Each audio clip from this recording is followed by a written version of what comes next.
Hello everyone, and welcome to another casted game of Age of Mythology Retold. Our players are going to be spawning in today on Alfheim, and I am looking forward to seeing some Odin shenanigans. Spawning in on the north side of the map, playing Odin in the red, it is DoD Skirnir. His opponent today, spawning in on the south side of the map, playing Set in the green, it is dW.theshibk. That's going to be hard for me to say, so we're going to call this player DW. Guessing that's a clan tag. So, Norse players have been having a bit of a time of it recently between the Egyptian buffs and the Chinese dominance in the game general. But Skirnir hit me up in the comments on the last video to let me know he might have something cooking up with Odin. So I'm excited to see what that is. Looks like early on in his build order, he's sending 2 villagers to wood, just the starting 3 onto food, and then rallying a 4th, and 2 dwarves onto the gold mine.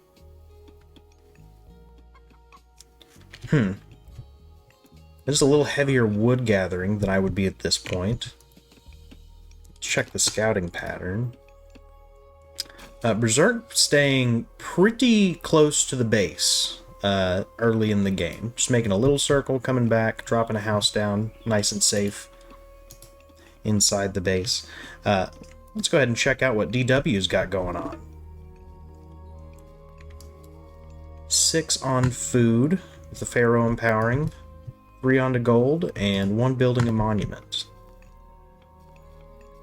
Feels like a pretty early monument. I don't play a ton of Egyptian, but 2 minutes. And no temple up. It feels like an early monument. So Skirnir goes up to 3 dwarves on the gold mine, which is the same thing that I do with Freyr.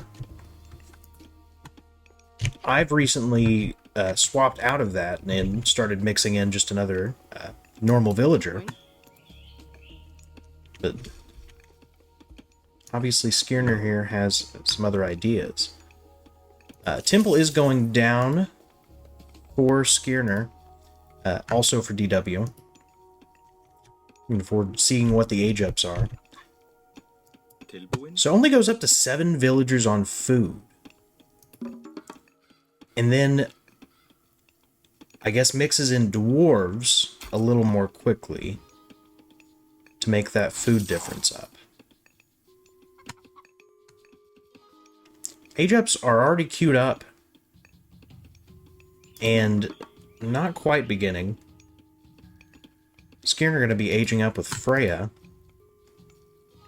Anubis queued up for DW, but... oh, now it goes.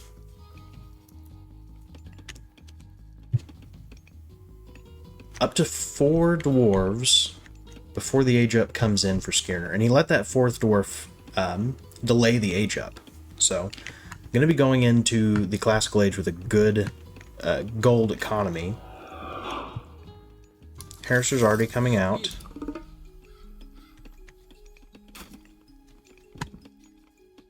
Pretty early second house, but a lot of wood gatherers, keeping 7 onto the food. So probably looking to get some early pressure out here.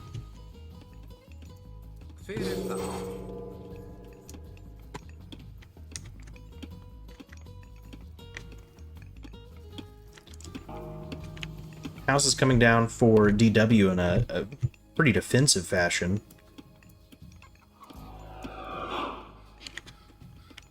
It's fairly typical for Egyptian players. Houses being free, you can throw them out early and use them as sort of walls. Think weaker walls, but effectively walls. Double longhouse opening for Skirnir. So not going to be going into any cavalry despite going into Freya. This is pretty interesting. I mean, it's something that other Norse gods do a lot of. Freyr likes to go into infantry pretty early. Loki. But Odin, you generally do see players opting to go for Freya and then going into raiding cavalry, looking to get early economic pressure done.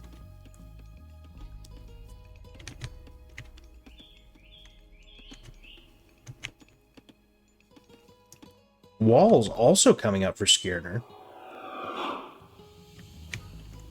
Oh, and going to be potentially running directly into this Anubite.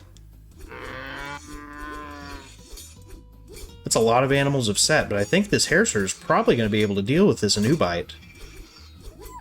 And that will be a big loss for DW. No, he's going to get out of there while the getting's good. And the Berserk able to deal with the animals of set. So, this is a good fight for Skirnir.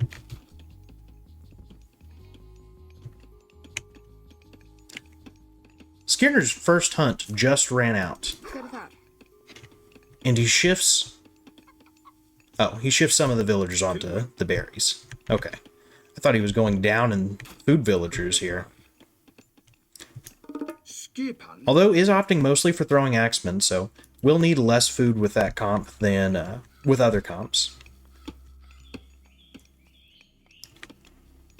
On DW side, it looks like just a barracks out is in terms of production. Second barracks coming down, and a third. But at this point, Skirnir's already got a healthy military lead. Mostly throwing axemen, a few Hersers, but that's a pretty good comp against Egypt in the early game. Because really, they're going to be relying on their barracks units. The axemen counter most of your infantry, but get countered by the throwing axemen. The slingers, though, are generally where you run into the problem, because although these guys don't deal pierce damage, they do still have the ranged tag, so they get countered by the slingers pretty effectively.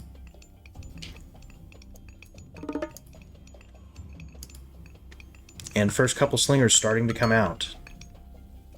DW going for the Axeman Slinger comp, which is so devastating for Norse players to deal with a lot of the time. But with these kinds of numbers advantages in Skirnir's favor, I don't know that the counters will really be relevant.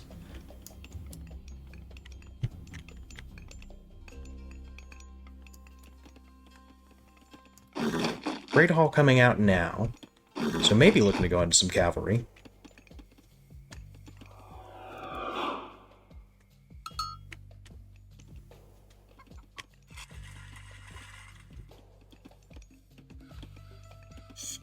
Skipan? To 13 on food. Oh, no. That is DW.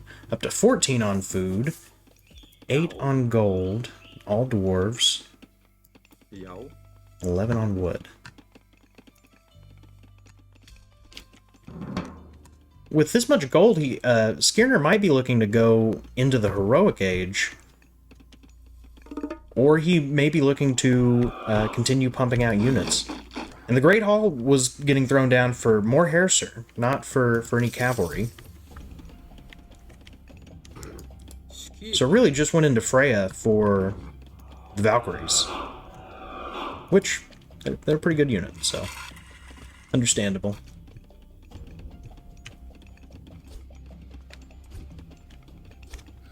Lots of houses coming down.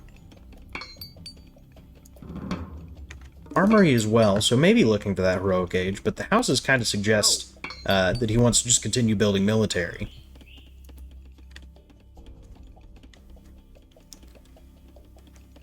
If he's able to take this fight in the middle of the map, that's going to be pretty good for him. Valkyries get kind of caught out there. And so does DW's Anubite.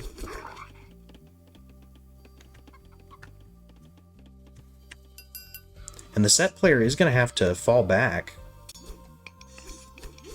We're 10 minutes into the game, and Skirnir has 98 military units. Or military population, I guess.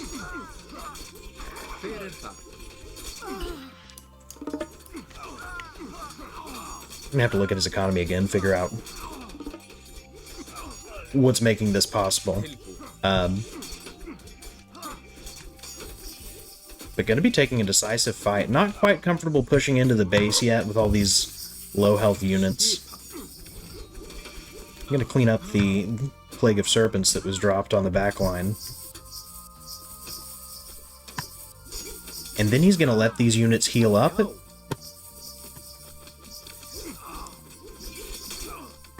I'm pushing into the base a little bit.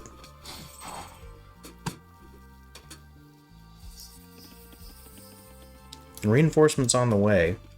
What is the secret sauce that's letting him get these units out so fast? Is it the dwarves?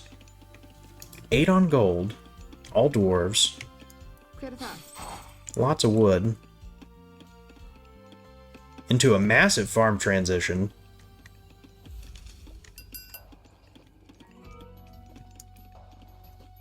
He's kind of floating a little bit of gold. So maybe it's the food? Is able to move out into the middle of the map pretty safely here. I mean, taking decisive engagements in the center of the map is going to allow you to feel comfortable moving your villagers to get those contested resources, but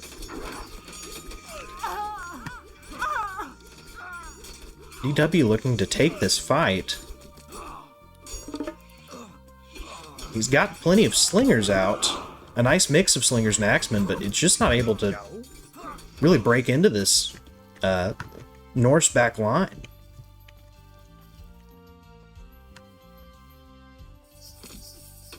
Four Valkyries out at this point. It's been really good about not losing these Valkyries. That feels like a big part of this play, is because now you're going to be able to heal this whole mass up almost to 100%, very comfortably before DW really has the numbers to contest you again. Up to 3 barracks still, and a temple. 3 barracks, a temple, and a great hall. So this is not an issue of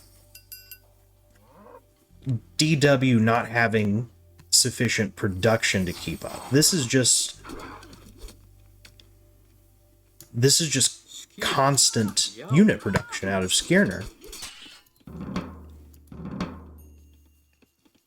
I mean, getting some upgrades now, but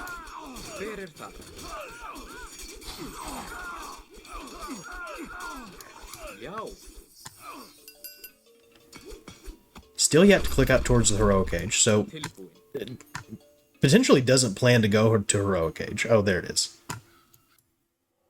Oh, but that's the game. DW tapping out. Good game to both of our players, and big thanks to Skirnir for sharing the strat. Let's take a look at these graphs and see if we can glean anything from that. So the military production speed seems pretty even here for the most part, except for right here at the beginning, where Skirnir has a pretty clear advantage. But I mean, we saw the same number of production buildings, it's just DW started producing later. So earlier production, yeah, there was no civilian unit losses for either player throughout this game. The economies look somewhat similar. And it was just early production and taking good fights. DW was never able to get a sufficient size military force to do anything to this Norse army. And because of Odin's bonuses and all the Valkyries, every time you take a good fight, you just have another army ready to go. Really exciting strat. I can't wait to try this on the ladder. Thanks again to Skirnir for sharing the game. If you have a game that you'd like to see featured in my next video, leave a comment below, and I'll see what I can do. But until next time, good luck, have fun, and I'll see you in the next game.